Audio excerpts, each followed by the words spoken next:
Good morning, this is Keloland on the go, with all you need to know in news and weather as you start your day. The Deadwood Police Department sent out a press release about an incident on Tuesday. On Monday, 31-year-old Derek Schrader fled police over a domestic violence situation. Police approached his vehicle on Tuesday and found him holding a firearm at the Deadwood Mountain Grand. The scene was secured and the suspect was taken into custody around 5 p.m.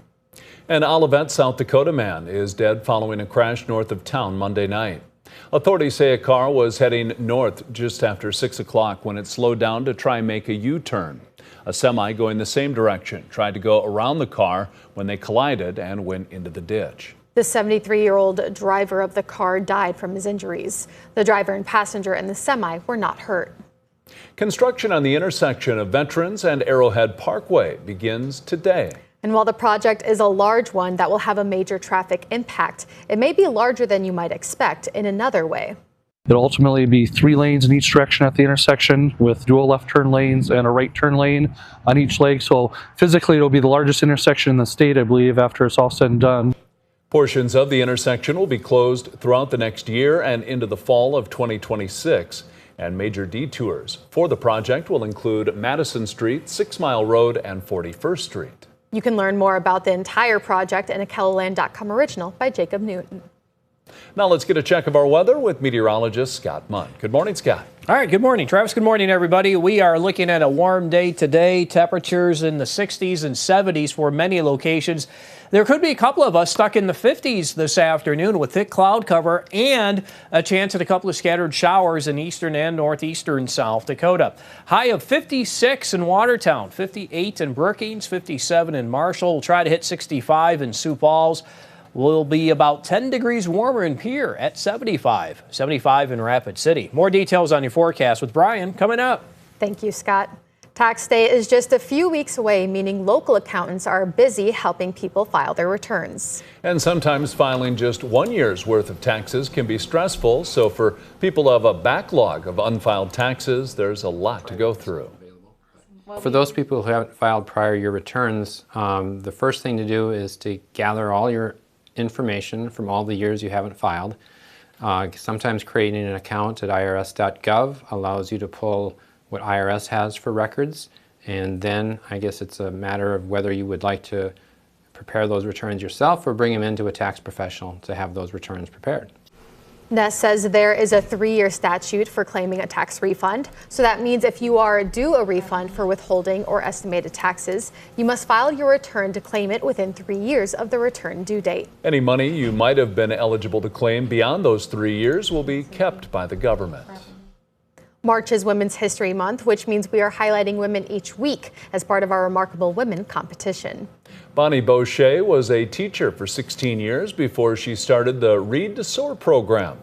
She mixed years of research along with evidence to develop the program and help people learn at an accelerated rate. You can't know how to teach them unless you know exactly what's going on with the brain.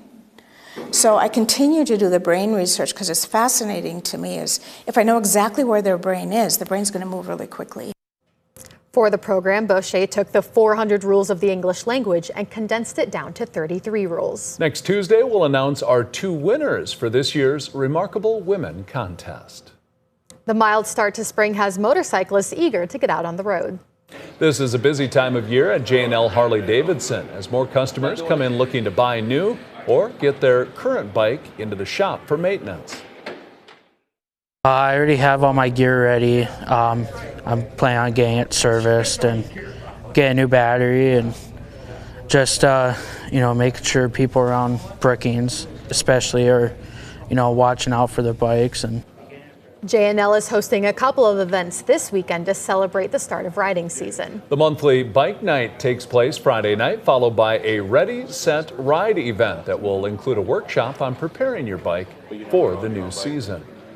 That's a look at some of our top stories. Now let's get another Check Your Weather with meteorologist Brian Karstens. Brian? All right, our weather picture today, well, warming up quickly in western and central South Dakota. We've got a warm front on the move, and then what we find here by mid to late afternoon is a difference in weather in the northeast especially. So Watertown, Sisseton, the clouds will be thicker. the shower chance will pop up, and so temperatures will not be as warm from Brookings north. Sioux Falls is kind of in an in-between zone here where we can definitely get some of that warming potential this afternoon, but Mitchell is more likely to get that, where the clearing line shows up by 5 o'clock. If we stay shrouded in clouds in Sioux Falls, we'll probably end up a little closer to 60 today. So just a little heads up on that trend. And then overnight tonight, we can't rule out a couple of scattered showers still roaming into southwest Minnesota, northwest Iowa. Amounts look to be, again, fairly minor. But at any rate, it looks like tomorrow we'll kick off the day with a northeast wind, but switch to the east. Pretty mild. It looks like a lot of 70-degree weather west of Sioux Falls all the way to the Black Hills. Look at Spearfish, 75 your temperature late tomorrow afternoon. Even the northeast, pretty fair, a lot of 60-degree weather.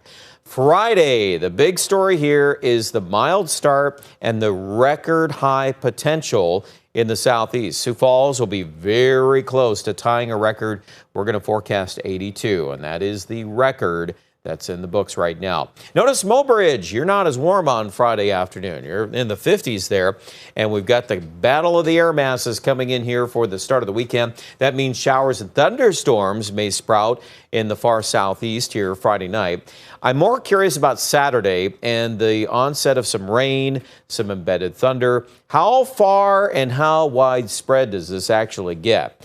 That's something that we want to be cautious about, but we think that the moisture supply from the Gulf is definitely there. So we'll have some of that around. I think it's a good chance of at least rain on Saturday, but a rain-snow blend in western South Dakota. And yes, that easily could blend in here, East River, into Saturday late afternoon or Saturday night. So stay tuned. A lot of these things are going to still shift around on the maps as far as the placement of the snow, the amount of any of that precipitation, too, that tends to go up there Saturday night and early Sunday. By the way, the pattern, isn't it interesting? We went through most of the winter with generally a dry forecast, didn't get a lot. March has been more active. Now we go into April. What's that going to bring? Well, already the early bird indicators are more active weather in the plains. We don't have just one storm here. There's another one there in the middle of next week. That could prove a little more interesting. It certainly opens up a big swath of storms on the front side of it from the Ohio Valley to the Gulf Coast.